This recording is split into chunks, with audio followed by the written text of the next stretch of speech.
Mga kadama sa Luzon, Visayas, Mindanao. Ito na naman po ang inyong abang lingkod na si Al Calano, known as Genuine Master. Mabuhay! Kahapon, meron akong ipinakitang tira. Ito na yung karugtong ngayon. Nagumit na ako rito, sumulong siya ron, sumubo ako rito, kumain siya rito, kumain ka ron, tumira siya rito, tumira ako dito, tumira siya doon, at tumira din ako rito. Tumira siya dito, tumira ako dito. Ito yung kahapon na ipinakita natin. Nasa palagay ko, natapos natin. Ang naging resulta, tabla. Ngayon naman ito naman ang hindi niya itinira. Ito naman ang itinira niya. Ano naman kaya sa palagay niyo ay ititira natin? Palagay ko, ito rin ang aking ititira. Tiyempo rin ako. Ngayon, ang ginawa niya, imbis na sumingit, sinayang muna ako ng isang beses. Ang ginawa ko, sinalo ko lang para hindi ako malugi. At saka ngayon siya sumiksik.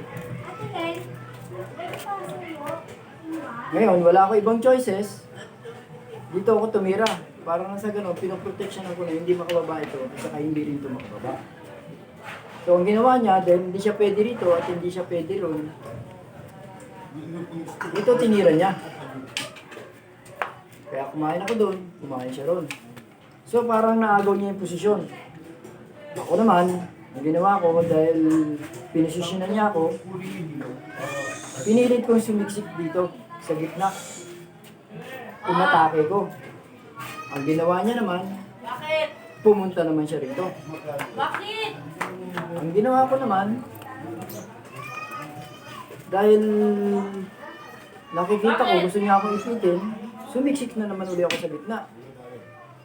Ang ginawa niya naman, tumiming siya rito. Tumiming din ako rito. Tumiming siya ron. Tumiming ako dito. Para hindi siya makasiksik dito, imbis na dito ako pumunta, dito ako pumunta. Pero ang ginawa niya, dito siya tumiming. Akala ko lamang na ako. Dahil masama na yung posisyon niya. Yung pala, meron siyang inaabangan dahilan.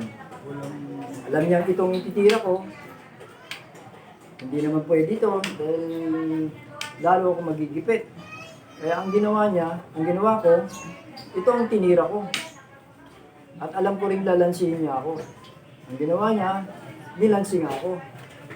Kumain akong dalawa, sinubuhan ako doon, kumain ako doon, at siya kumain ng 3. Lamang ang maraming kain. Imbis na yung isang kainin niya.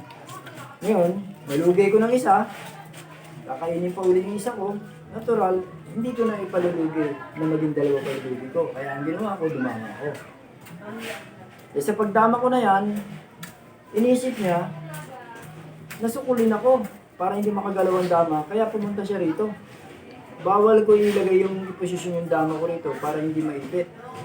So ang ginawa ko, nag-isip ako ng ibang paraan para makatabla ako. Dahil sa pagkakataong ito, habol tabla na lang ako.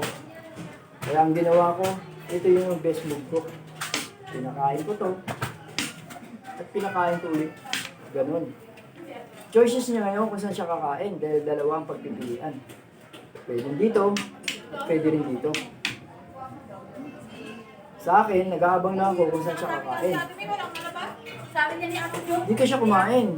Dahil sa pagkakala niya, kakain ako rito para dumama siya ulit. Pero hindi niya napansin, may dama ako rito, ito ang ginawa kong pagkain.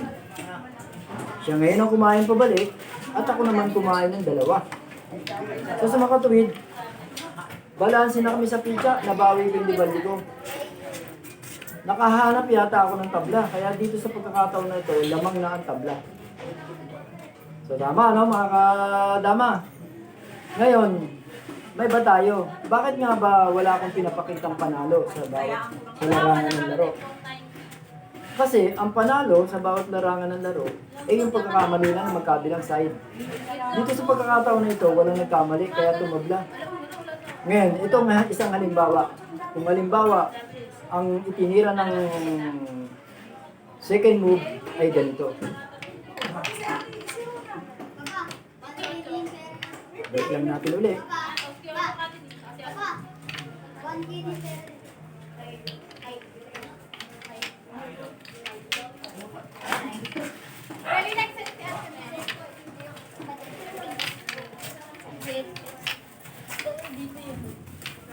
yun, dito yun.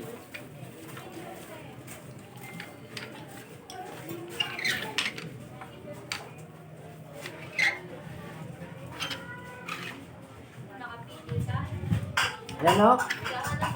Ibabalik ko lang sa sinimulan. Gumanon. May pang lalaki kaso.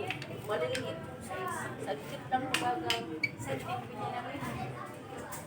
May naghahanap ako yung pang ilang taon na. Tinatakagan ka. Pwede ka na, damit na Binalik ko lang sa simula. Gumanon. Gumanon. Gumanon. Ayan. Gumanon. Gumanon. Gumanon. Gumanon. Gumanon. Gumanon ako. Hindi nga itong tinira, no? Ito ang tiniming niya. Ito rin ang tiniming ko. Sinayang ko isang beses. Ito na. Gumanon siya. Gumanon ako. Sinubuhan ako dito. Ngayon, gumanon. Imbis na takpan niya kanina, ito naman itinira niya. So, sa makatuwid, hindi ko bigla-biglang isusunod dito. Kasi mali naman yung itinira niya na kasunod. Imbis na tumakip, dito naman. Kaya nag-isip ako kung ano naman pwede kong tira. Ito naman ang itiniming ko. Dahil ito mo ito yung tinira niya. Sa makatuwid, ito naman itinira niya. Ito rin ang tinira ko. Tumira siya dito.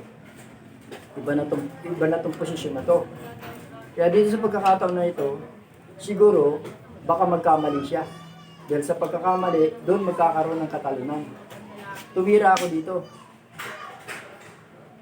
Dito pa lang, sa piling kain, pumumpyang ako, mamimili siya ng kain, pwede na siyang matalo pag nagkamali siya ng kain. Kung kumain siya rito, talo na siya. Ngayon, dito siya kumain. Siguro, napansin niya rin ng patatalo, kaya gumanon lang ako. Dito, lumamang ako sa posisyon ng puti. Hindi niya maitira to. Lugi na siya.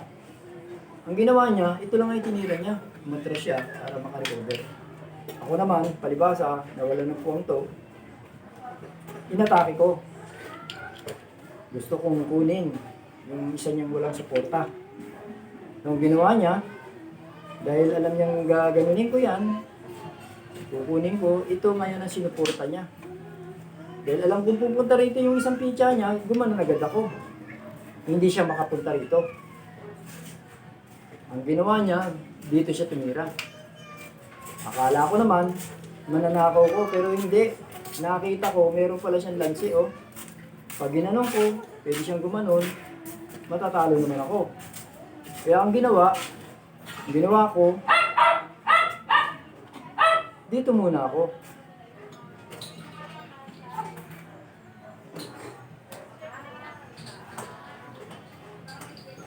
Tumiming ako dito. So, ang ginawa niya, dahil naka-timing ako dito, butas na, wala nang ano, nagkaroon siya ng pagkakataong gumit na.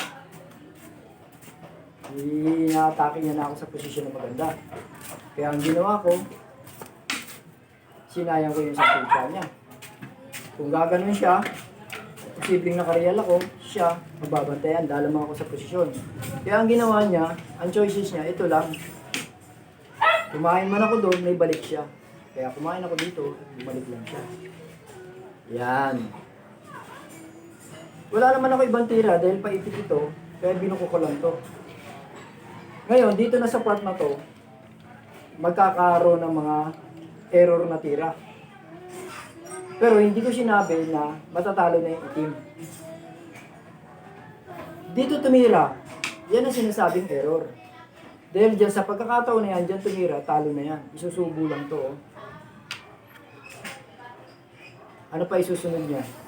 Susunod niya to. Susubuan ko lang. Subuan ko lang. Dyan siya. Dito ako. Dyan siya. Dyan ako. Di talo na. Ngayon, nagkamali siya kaya siya natalo. Yun ang gusto kong ipaliwanag na kung hindi magkakamali, hindi matatalo. Ibig lang sabihin, kapag parehong perfect ang tira, tabla. Ngayon, dahil unang nagkamali yung second move, o yung itim, nanalo yung puti. Pero dito sa pagkakataon na to, ito naman ang itinira. Hindi naman dito, ito naman ang itinira. Sa makatuwid, kanina ito ang itinira ko. Hindi naman yan ang ititira ko. Posibleng ito naman ang ititira ko. Kasi nag-iba naman siya ng direksyon. Kaya ang iniisip ko, ito itira niya, lamang na ako. Eh, ito naman ang itinira niya. Ngayon, ako mag-iisip para ma-atake ko siya. Dahil lumamang na ako sa posisyon.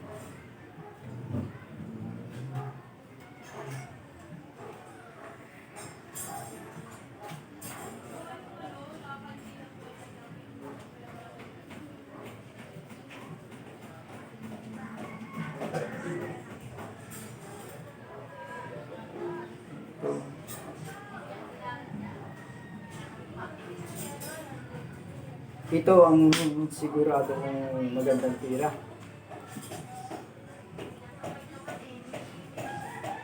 Kung atras siya, wala na silbi itong isang pitya niya, lamang ako. Kasi makatuwid, dito lang ititira niya. Ako naman, iiwas lang.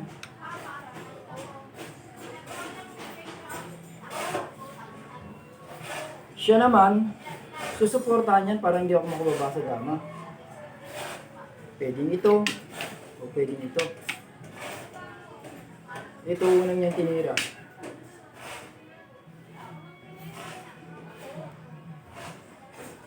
Ito naman ang tinira ko. Tinimpo ko.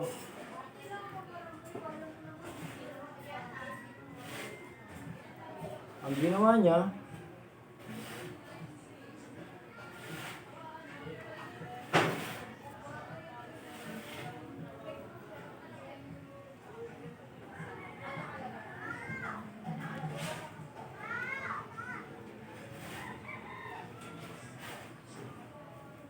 parang lumalamang na ako sa posisyon, hindi ba? Ano pa bang pwede niyang gawin? Ito, di gaganon lang ako. Balik natin, ano? Ayan, ano? Babalik ko lang. Ito ang itinira niya. So, hindi ako sumubo kasi alam kong iba yung itinira niya. Kung dito siya tumira, kaya ako sumubo. Dahil panalo na. Ito ang tinira niya, kaya dito ako tumira. Hindi siya makatira dito ulit dahil nagsingit ako. Ngayon, ang tira niya ito. Ang ginawa ko naman, ito.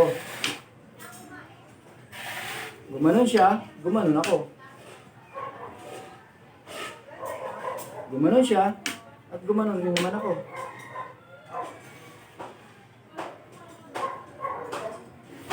So sa makatuwid, lamang talaga ng malaki dahil nagkamali na yung itim.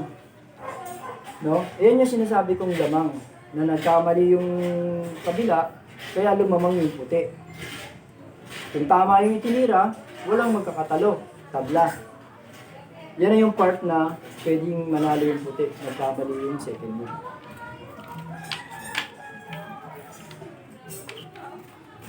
O mga kadama, sa maikling panonood nyo sa ginawa kong tirahan, sana nakaambag ng kahit papano galing sa inyong mga hilig sa laro. Subaybayan nyo po at huwag kayong makakalimot sa programang ito, The Secret of Victory in Dama Game by Alfonso Calano. Subscribe nyo ako mga kaibigan at saka i-likes nyo ako. Pwede rin kayo mag-comments kung ano yung mga mali ko.